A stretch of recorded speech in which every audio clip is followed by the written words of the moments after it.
Lindsey Wolko has been an advocate for pet product safety for nearly 20 years. She leads the research division of the Center for Pet Safety, where she authors safety standards for pet products. She oversees a product safety certification program. She counsels pet product manufacturers around the globe, and she works tirelessly for the safety of consumers and dogs. And she joins us now from Reston, Virginia. Welcome to the show, Lindsey. Hi, Karina. How are you? I'm doing so well. I'm so glad to have this opportunity to talk to you because what you do is just flat out so important. It is. I mean, pet owners don't realize that the pet industry is so highly unregulated. And that's one of those things that we're really working to change behind the scenes. Well, I know you have a big heart and you care so deeply. So I want to know, Lindsey, where did your love for dogs come from? My my family has had dogs since I was an infant. And the first dog I remember was an Irish setter that we had named Shane, who I adored. I'm And an Irish setter, Sean. I can't even believe it. Shane and Sean. Oh, they would have been fast friends. Sorry to interrupt you. Go ahead, Lindsey. No, I love Irish setters, and we've had English setters and English cocker spaniels, and now I have toy breeds. So, it's I just love them. There's unconditional love that you don't get from anyone else. That So, is so true. And we need to protect them and we need yes. to educate ourselves and take care of them. So thank you for what you do. I want to learn about where the idea for the Center for Pet Safety came from. How did all this come together for you? So in 2004, adopted an English Cocker Spaniel. She needed rehoming quickly. She suffered a bad placement. She arrived on my doorstep, and I had no place to put her in my vehicle. And my parents were actually watching my dogs when I was working at that time. And Maggie just wandered around the car, and I found myself wondering where she was in the vehicle and paying more attention to that than what was in front of me or on the road. Yes. I stopped by the local big box retail store, picked up a safety harness, thought I was doing the right thing. And we traveled in, and one day on I-66 in Northern Virginia, I had to slam on the brakes to avoid a crash. Oh, And all I heard was screaming. Um, from there, many years went by. I joined the industry to do research from the inside, to look at, talk to manufacturers, learn their world. But we did a pilot study in 2010 where we sampled broadly across the industry for safety harnesses for cars. And we picked 4 as a control group that looked to be the strongest. We had engineers working with us who helped assess them. We looked at the marketing claims, and some claimed crash testing. So we were like, all right, let's see what we can do. So we built the first crash test dog, and started down the path of doing product testing. We had a 100% failure rate oh, in the lab. Yeah. So unlike children's child seats and products for passenger safety and the human side of things, there is no regulation to ensure that our pets will be protected, or there are products out there that can help prevent your pet from becoming a projectile and potentially injuring you or your passengers in your vehicle. so what advice do you have for dog moms watching? I mean, how do we cut through all the clutter and propaganda and find a harness that is actually going to protect our dogs and do as advertised? Well, and this is fascinating because we had Subaru of America many years ago funded our initial research. So we brought in passenger safety experts, and we wrote the first safety standards for crates and carriers, booster seats, and travel harnesses for pets. And then after each study was completed and we were able to author the standard, then we publish a CPS certified list. So you can actually come to centerforpetsafety.org and look at the CPS certified list. Those are all of the products to date that have passed testing with our organization. And while the list is rather short in Oh, comparison no. to the size of the industry, know that we have tested most of the brands behind the scenes, and they have not passed our testing. Oh, that is so unfortunate. But honestly, thank God for you and what you and your team is doing to really help us make informed decisions and to use our money wisely and protect our dogs. So thank you so much. I look at it as kind of like the consumer reports, right? For the pet industry, which is incredibly helpful. And then to think of your personal story and now so much good coming from something that was so hard in your life. So thank you so much for sharing that story. And I know that there's a lot of passion fueling what you do every day. So thank you so much for what you do. I know you're also passionate about dog safety and ball toys. So what do you want to get out there? What information do you think our Dog Mom News viewers need to know about?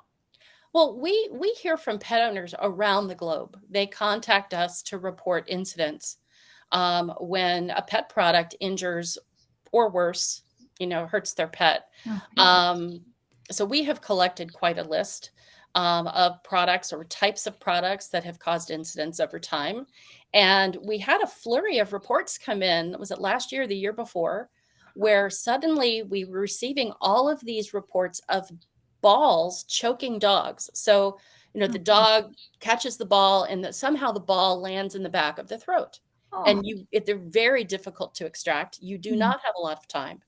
And we had a near 100% fatality rate in the reports that we received. So we were mm, like, all right, something's going on. We know that there's a choke hazard. yes. My phone is going off. Oh, Sorry. Um, we can just wait for a moment if you want, if that's okay with you, until it stops. mhm. And I can prompt you. I know where you left off. We're good. Yes. That should be it. No problem. I should go turn the Okay. ringer off. But Great. No anyway, problem. So you were getting these reports and you started connecting the dots. And so what did you find? well, so we ended up sampling across the industry. I went to multiple big box retail outlets for pet specialty shops, sampled multitude of dog balls because we had certain brands that were reported that were identified to contribute to the death of the dog. So we were able to say, all right, we're going to bring those in, definitely look at them. So we started looking at the weight of the product, what they were manufactured with, how they were manufactured, and what the surface was like, the weight, there's just a lot of components we did, and we've got the report on our website. You're welcome to go there to learn more about dog ball safety. But our study showed, and based on the reports we received, that the balls that were rubber that have a smooth surface on them and they're heavier than an average tennis ball, they cause a higher velocity when you throw them or they bounce. And if the Okay. dog jumps up to catch the ball, Mm, just the saliva in the mm, dog's mouth actually lubricates the heavier ball, and so it has a higher propensity to land in the back of the throat. mm. And how Um, terrifying. Here you are trying to do something positive with your dog, bonding, and the potential for tragedy. So I'm so glad you're getting the word out there. I know that you've been at this, what, for more than 12 years now with CPS. So I'm wondering, I'm curious, you have just so much knowledge, and I can tell that you care a lot about staying on top of the latest trends. What in particular are you doing to stay on the cutting edge of pet product safety? How do you go about that? we have an enormous amount of companies that reach out to us as they're in the early product development cycle to understand more about our findings and our work. And we do share with the brands that are interested in certifying their products. Right now, we've certified pet travel products, and we are working to expand that into other areas and other programs we're developing behind the scenes to help educate pet owners and get them, scientifically based evidence or very strong experiential information about the various product types on the market. um, we have received numerous reports about chew toys and all sorts of stuffed toys and a lot of toys. We get a lot of reports about toys and incidents that happen with them, and we have engaged manufacturers about those products as well. So, that has been a major focus area for us currently. But we have so many areas that we need to tackle for pet owners to ensure safety. Yes, I really appreciate too how you share the information and you make it visual with posting pictures. I mean, that's incredibly helpful for us dog moms. Yeah, it's important for pet owners to do their research before they purchase a product off the shelf. Just because it's cute doesn't mean that it's safe. There you go. What a helpful message. Listen, dog moms, just because it's cute, it doesn't mean it's safe. Okay, you heard it from us. Okay, so I want to know, you work in such an important area of the industry, and let's just face it, like some big companies aren't always going to be a big fan of, you know, the word getting out that things aren't exactly how they should be. Have you faced any obstacles? Have you received any pushback over the years? Oh, Let yeah. us know, of course. Oh, yeah. Yes. We Elaborate. Tell Yeah, us I mean, more. brands out there, their primary focus is to make money, right? They want to have the highest product, margins on the product so Mhm. that they can bankroll as much as they can off of a product that costs the least amount of money. Mhm. So we understand the reality of the space. I was in the pet products industry for years Yes. and learned an enormous amount about how products come to market, what the focus is. And then, if they're a brand and they have, opportunities with retailers, they have to keep their margins even lower Mhm. so that retailer can have share in that profit. um, it is challenging, right? So we are working with the standards and the knowledge sharing that we do. Our opinion is that brands can make money off of the products, but they can also be safe. Yes. um, we have seen so many products come to market that have questionable Mm. safety behind them, and it is clearly an area that does need a broader focus. But we do it in the interest of the consumer, whereas the industry, they're trying to do their own thing behind the scenes that we are very much aware of. But they're going to do it with their interests. We've seen them do this for the past 20 years, and this will continue, and they'll work to cloud the marketplace. And My. we work for you. That's the most important thing I tell every pet owner. Our work is for you. There you go. That's huge. And it's evident that you care so much. What needs to happen? What needs to change so that more companies are held accountable for their choices? It's a difficult political climate right now, and the pet industry is, they have a large lobby. We understand they're very engaged on Capitol Hill. But I don't, while we would like to see regulation put into place, the industry does not want that. And we understand that they don't want that. So we're working to do our part to help educate pet owners by funding a nonprofit organization that works on their behalf, right? We want to make sure that the information we gather is credible. We are the experts in the field, and we give you a value that you won't find through any other venue. That's awesome. And we appreciate you looking out for us, by the way. It's amazing. I'm going to switch gears a little bit because it's summertime. It's coming towards the end. It's been so blazing hot out there. What advice do you have for dog moms right now? Anything in particular that we should have on our radar besides the obvious things? Because I know you go well beyond the obvious. We go well beyond the obvious. Yes, Uh, you do. I would say with the heat that we've experienced this summer, especially, air conditioning, air conditioned environments, very key. Keep your pets cool. Keep your pets calm. Um, I see even people in my neighborhood walking dogs on hot, pavement, and the paws aren't covered. Nothing's protecting the dog, their tongue is hanging out, and I'm like, that's heat stroke waiting to happen. Yes. Yeah, so just be mindful. If you put your foot out on the pavement when you a barefoot, or you put your palm down and you can't tolerate it, neither can your dog. Oh, So air condition them, keep them on grass as much as possible if you walk them outdoors. And also, if you're, traveling, this is not a great time of year with the heat to travel with your pets. While we love to take our pets everywhere we go, we do hear about dogs that are left in cars for just a Oh, minute while I run into the store to go grab mhm. something I forgot. And, it is problematic and it can really, really hurt your dog. Yes. So we want to make sure, leave your pets at home as much as possible during these hot summer months. Yes, and let's do everything that we can to protect them and to take them into consideration like we would our other loved ones, like we would our children, like we would ourselves, the water, the air conditioning, like you talked about, and just helping them because they can be, while they are resilient, they can be fragile. So we need to take care of them. Really helpful advice and tips. I appreciate that. Now, Lindsey, we did poll our audience and we asked them if they have any questions for you. And of course they did. So we want to go ahead and share a couple of questions from our awesome Dog Mom News fans and people a part of our community. So this question is from, let's see, Jasmine Miller. And Jasmine asks, is it better to use the body harness or collars? I feel like the body harness squishes my dog, but the collars strangle him when he tries to run off. She's tried adjusting the harness to be a bit bigger, but he can wiggle out of it when he gets too excited. Laugh out loud. What are your thoughts, Lindsey?